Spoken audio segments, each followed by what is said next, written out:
Welcome, Arturs. It's Thank nice you. to see you here after last season. How are you? How are you feeling to be here at the preseason? Good, good. Really excited to be part of this team. You know, this year we have a great group of guys here. Of course, preseason is still here, so coach is mixing roster, trying new things out. You know, we're still trying to figure stuff out. Got to be ready before we start the season. I want to take you back in your journey a little bit because I saw a quote from you when you were 15 or 16 ages. You weren't as tall as much as you want, and you said, I'm quoting from you, everybody was doubting me. How did you beat those doubts in people and made yourself a professional basketball career? Well, I mean, height is not something we control, right? Yeah. So I think it just happened, kind of. You know, But the pressure it brings. the You pressure beat brings those. for sure. I mean, still to this day, because of my height and, you know, because of not the most athletic guy or whatever, I got to prove myself every day, no matter how good or bad I have a game or practice or whatever. I got to come in basically every day to prove myself from the beginning. I really respect you about that. So, Thank you left Latvia to go to Spain at a very young age, and your teammate from the national team, Porzingis, who did the same thing as you did, he went to Spain too. Was he a role model for you, like as a career path journey? What Yeah, made you choose Spain? in a way, for sure. I think the way he talks to media, the way he presents himself, and obviously Spain, you know, he had some stuff that I saw that I liked really, and I tried to pick it up from him. But I feel like during that time it was kind of popular for us Latvians, exactly from my generation, to go to Spain. It was me, it was Andris Miško, he went to Madrid, Kuruc went to Baskonia, you know, so it was kind of a trend for Latvians born in 2000 to go to Spain, you know. So I went to try out for Badalona for a tournament, and you know I liked how they treated me there. I liked the ideology, everything they showed, they said, you know, and we found as a right fit. How was it? Because people always like praise the DNA in the Spanish basketball, not just the national team, the Yeah. club teams too. So how did it affect your journey? I mean, as a kid, for sure, before professional basketball, youth system and all that, it was a crazy good experience for me. You know, I was an important player for the team. You know, they showed me the routes of the basketball player, how to practice, the individual, the more professional way. You know, in Latvia, we have everything is really good, but the level there, it's not as competitive as under 18 EuroLeague competition. You know, or even the Spanish Cup. So I guess it was just a great experience for me, you know, and I learned a lot of basic stuff. You know, in Spanish they're really polished as a players, especially as a point guard. You know, they teach you how to see the game. They teach you a little dribbling, passing, whatever the case may be. You know, so I think that helped me a lot for sure. I improved a lot there as a kid, you know, and then when it was a professional time to make a step ahead and play professionally, you know. I think it was just that's how it is. Sometimes it works out, sometimes it doesn't. So, and in that case, it didn't really work out the way I wanted to, you know. But I have not one bad word to say about anyone from Badalona. You know, I have all the. If I see them on a street or whatever, like, it's always gonna be a good relationship. By the way, your English is so fluent and great. Where did you learn to speak like this? I don't know actually. That's probably the way I grew up. I had two brothers that we always played some video games in English. You know, I mean, the music I listened always it was in English. The movies I watched was in English. So I guess it's because of that. And obviously, when I went to Barcelona as well, when I was 16, 17, 18, I had a lot of American teammates. So I guess I picked it up from them. I mean, you mentioned video games, and I'm glad of it because I was going to ask you about that. I know you're a fan of video games. So Yes. you play PlayStation video games or computer? PlayStation. PlayStation. Yeah. What are your On favorites? computer, sometimes I play Counter Strike, but on PlayStation, it's usually the NBA. But NBA is not as much though. I would say FC. FC now is in the top there, top tier in the Warzone. Warzone. Did you play any like storyline games like The Last of Us, the Uncharted? Actually, not really. Really? I am more enjoy to watch on a YouTube that a Oh, streamer or a gamer plays a storyline games more than playing myself. I've never been really a big fan of it. I don't know why, just the way it goes, you know.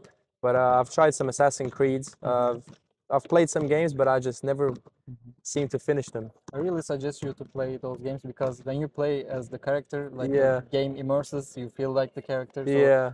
if you are a fan of video games, I'm sure you're gonna like them. Yeah, I'll So, try them out for sure. okay. The Last of Us, you said, yeah? Yeah, The Last of Us. They are Yeah. they're making a series of it too right now. Yeah. I think I've seen it. I think I've seen The Last of Us, like I said in YouTube. Some streamer or somebody played. Yeah. Okay, so let's get back to basketball. Yeah. When you were 18, you gave an interview to Draft Express and you clarified your favorite players as Kyrie Irving and Dennis Schroeder, if I'm not mistaken. Yes, And true. when you played against Dennis Schroeder in the World Cup, where you shone the most in the basketball environment, in the quarterfinals, I think it would be not wrong that if I say you played a better game than Dennis Schroeder. So it's like a Hollywood film scenario. Like Yeah, it was yeah. surreal, you know. During the game as a player, you don't really understand it because you're in the game, you have the adrenaline rush, you know, everything is kind of quiet and all you think is the game. You don't really think about, oh, if I'm playing better than Dennis, right? But after the game, obviously, when he came, I think I had an interview and he came and he gave his props to me. That meant a lot, you know, a player with such caliber as him, you know, and as I said, like you said, Hollywood movie stuff, you know, like I was a young kid and I mentioned him as my favorite player and now I had the chance to play in the World Cup quarterfinals as a Latvian, you know. It was huge. And we talked about the World Cup, where as I said, you shine great in the World Cup, and Thank you. There were gonna be offers. It was obvious, but you chose Fenerbahçe among those offers. What was the reason behind it? I think it's a club. I don't know why specifically for me, but the way my childhood was going and all that. I think the very first experience watching EuroLeague, which I started late actually. I watched NBA more at first, but it was always Fenerbahçe. I don't know, and I feel like this club has so much history, you know. And So you were a fan before? I wouldn't say a fan. I'll say I really like the club. You know, I like what they represent. I like the history they have. I just think the logo itself is already like a classic. You know, so it was definitely a no doubt.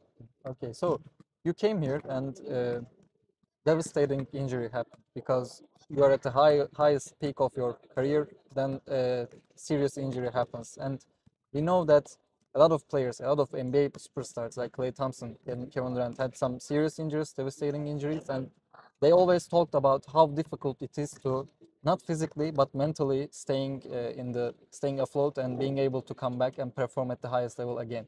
So I wonder, of course, physicality is another aspect and it's really hard too, but I wonder about the mental part of it because how did you deal with it? Like, how did you manage to keep yourself awake and be ready for the next opportunity? Yeah, I think the worst part is the time. You know, it just goes so slow, and I feel like that is what kills.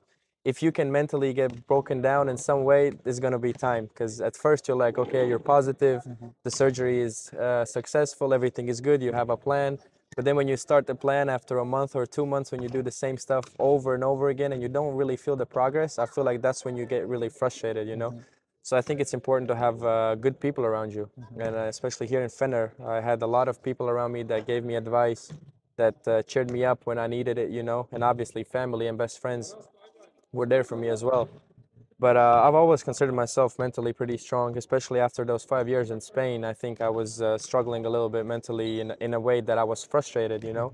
So I was just trying to put my frustrations away, take step by step, day by day, you know. And yeah, I think that was the most important. That was the most important, to just stay disciplined, to not think of too much far in the future, and to not be in the past as well, you know, just try to be present, come in here every day and try to do my best. If I'm not mistaken, your father had the same issue when he was playing basketball. I think right? he had an ACL. Yeah, I had ACL? an MCL. So Okay. it was on paper a lighter injury. You know, it doesn't take as much as a while, but yeah, still a knee injury he had. Did that like he can relate to you and you can relate to him, so it For helped, I sure, that guess. helped for sure, because he kind of gave me his feelings of how it was after the surgery, how the knee was moving, how everything, the feeling, you know, itself. And I had a lot of as well basketball players as well. Davis Bertans, Yeah. he went twice during the knee surgeries. You know, Richard Slomash, we have, and he was actually in Turkey that time when I did the surgery. we played against his team, and we talked a little bit before the game, you know, and asked him a lot of questions of how did your knee feel and 3 months in, or when you try to come back and stuff like that, you know, and it helps a lot. And when you were ready to play again, last season you spent the Wolves in the last months. Why didn't you? Why didn't this happen? You coming to Fener and play? Like, how did that process go? Yeah, I think me, my agents, and obviously the Fenerbahçe GM, everybody, I think we thought it was the right move for me to go somewhere else, have an important role immediately, you know, as Wolves and playoff time, and it was just it seemed more fit than try to come here when the roster was full here, you know, because Wolves were waiting for me almost whole year, you know, they didn't sign a new guard, so knowing that when I come back and I'm gonna have minutes and coaches trust and club's trust in me, you know, that was we seemed kind of fit for me, so we all together decided. So here we are right now. Like you are here, you will be playing a full season in the high stage of the Europe. Like this will be your first time experiencing it. So how do you plan to prove yourself that you belong in this stage? Like how do you, how motivated are you? I'm really motivated. The most important thing for me is to take all this experience in, you know, not take it for granted, because kind of everything here is new for me as well. You know, it's my first time in EuroLeague team. I see how players react. I see how coaches react. I see how they practice. How does every little single detail his, and you know, try to just learn from the best. And obviously, whenever I have the chance to step on a court, I'll try my best. In what areas of the game that you think that you can significantly contribute to the team? I think I can. When I get a good game rhythm, I think I can really control the game tempo, offensively and defensively. You know, find the right mismatches and make the right plays. Obviously, create for others and for myself. So what are you thinking about the guard rotation, the guys you will play with, like the Wade Baldwin and Scotty? They are here in the Europe high stage of the Europe for the very long time, really great scorers. You have Marco, who is also crazy for other team players too. So what are you planning to get from them, and like how are you guys connecting so far? I think so far the team chemistry in between everybody, especially guards, especially everybody, is really amazing. You know, obviously we all know that we have to compete against each other, but at the same time we have the same goal. You know, we're in the same team, and like I mean, in every EuroLeague team the roster is stacked this year. You know, so it's not gonna be like I'm gonna choose one EuroLeague team and be like, oh, that guy's bad or that guy's bad. I feel like every player in EuroLeague is good. So. I think over the competitiveness between trying to fight for minutes, obviously everybody's going to try to do that, including myself. But at the same time, we got to understand that coach has his vision, you know, and he's going to use whatever he seems to use in that moment. And we just got to try and do our best. So you spend time with the team. You say the chemistry is good. Like, who is the guys that you get along with most? Like, made you prepare for here? I feel like everybody, Everybody. literally everybody. There's not one single person that I'm not really talking to, you know. Whoever's in a locker room when we come, or when I come or when I go, it's always a good conversation, you know. Whoever I sit next to the flight when we travel somewhere, it's always a good conversation, you know. So I feel like everybody is kind of kicking it right now. So very nice to hear that.